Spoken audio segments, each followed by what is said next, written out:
میزی برای کار، کاری برای تخت، تختی برای خواب، خوابی برای جان، جانی برای مرگ، مرگی برای یاد، یادی برای سنگ.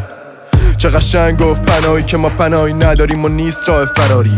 با کوله بار غم سالیان سال میدیم به زندگی سواری. میدونم میده سختی به خوشی معنی، ولی سختیمون دیگه خوشی رو بلعید. درگیر یه عمری به امید دسترنج، ما سرباز سوخته ایم تو این شطرنج. با دود لای لبا آرزوها میره هوای فقر فرهنگی خوابیده لای عوام. و این انزجار رو کسی درک نمیکنه که متنفرم از اکثر آدما. چه مهمانان بی درد سری هستند مردگان، نه به دستی ظرفی را چرک می کنند، نه به حرفی دلی را آلوده.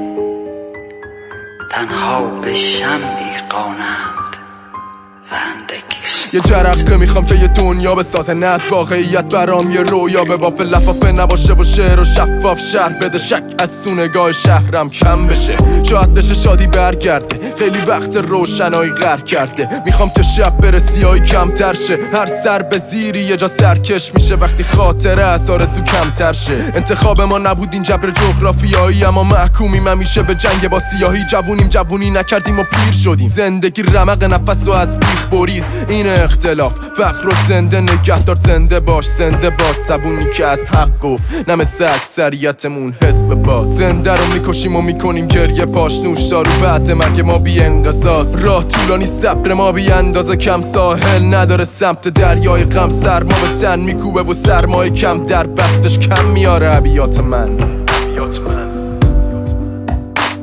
من شرقی غمگین زندگیمو دادم به دستای تقدیر. تکیه‌گاه به جز خودم ندارم، کی میشه پس ما هم پای همشیم؟ ها کی میشه حال دلمون خوب؟ ما که آرزوی روز خوب رو دلمون موند. از زیر بار درد ما کمر میدوسته کو، انگاه همه چی به هم خورده گره کور. باز من تو قیان میکنم از خشم، بگو چطوری نکنم صدامو بلندتر.